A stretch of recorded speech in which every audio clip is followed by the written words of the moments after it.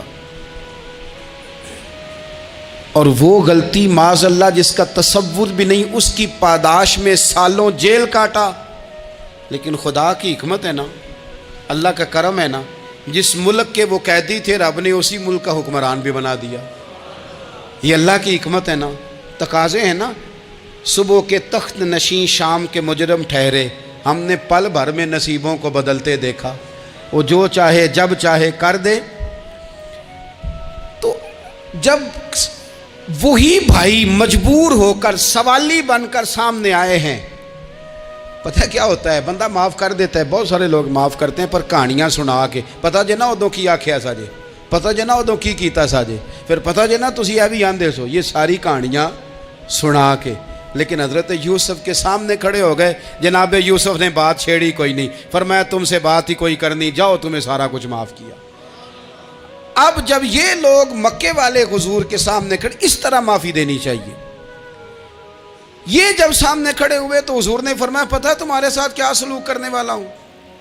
کہا حضور نہیں، فرمایا وہی جو جناب یوسف نے بھائیوں کے ساتھ کیا تھا، پچھلا صفحہ پلٹنا ہی کوئی نہیں، جاؤ تمہیں معاف کیا، جاؤ تمہیں معاف کیا، جاؤ تمہیں معاف کیا۔ اور صرف معاف نہیں کیا، ساتھ عزت بھی دی۔ سب سے زیادہ مقابلے تو حضرت ابو سفیان نے کیے تھے نا، آخر تک وہ آئے تھے، آج وہ کلمہ پڑھ رہے ہیں، سردار ہیں، کلمہ پڑھ رہے ہیں، تو نبی پاک نے صرف معافی نہیں دی، عزت بھی دی۔ فرمایا جناب ابو سفیان چونکہ اب مسلمان ہو گئے ہیں، میں سب کو معاف کرتا ہوں، جو اپنا اندر سے دروازہ بند کر لے اسے بھی معاف کرتا ہوں، اور جو ابو سفیان کی حویلی میں آ جائے اسے بھی معاف کر دوں گا۔ تو ابو سفیان وہ کہتے ہیں میں حیران ہی ہو گیا کہ اتنی بڑی بات، معافی بھی دی اور ساتھ عزت بھی دی۔ تو آج جو سبق آپ کی خدمت میں نے عرض کیا ہے، اس کو آپ امید ہے یاد رکھیں گے۔ ایک تو یہ کہ معافی مانگ لیں، اگر کسی جگہ ہمارا معافی مانگنا اگر ہم سمجھتے ہیں، ہمارا دل ضمیر گواہی دیتا ہے کہ مجھے معافی مانگنی چاہیے تو معافی مانگیں۔ اور دوسرا پھر معافی دیں بھی، اور معافی دیں، سیاسی صلح نہ کریں، معافی دیں تو پھر واقعی دیں، دل سے دیں۔ اور آخری بات یہ کہ جس طرح ہم نے لوگوں سے معافی لینی ہے اور معافی دینی ہے، اسی طرح جہاں ہم سے شرعی قباحتیں ہوئی ہیں، اخلاقی کمزوریاں ہوئی ہیں، ایک بات تو اچھی طرح سمجھ لیں کہ نفل پڑھنے سے حقوق العباد نہیں معاف ہوتے، وہ بندے سے معافی مانگنے سے ہی ہوتے۔ ساری رات کو بندہ تسبیح پڑھے اور کہے کہ میں نے اماں کی نافرمانی کیا تو معافی ہو جائے گی، نہیں، وہ اماں ہی معاف کرے گی تو معافی ہوگی، وہ ابا ہی معاف کرے گا تو پھر ہی معافی ہوگی۔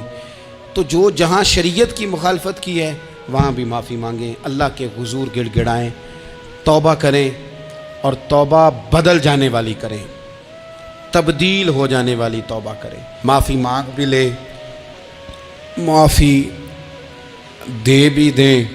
اور آپ سے یہ بھی گزارش کروں گا کہ جہاں اللہ رسول کی ہم سے نافرمانی ہوئی ہے وہاں تنہائی میں 2 نفل پڑھ کے، تنہائی میں اللہ تعالیٰ سے بھی معافی کے خواستگار ہوں۔ یاد رکھیں جب اس کی خفیہ تدبیر آ گئی تو پھر معافی کا وقت ہو سکتا ہے خدا نہ کرے ہمیں نہ مل سکے، تو اب وقت ہے، خوب استغفار کریں، خوب معافی مانگیں۔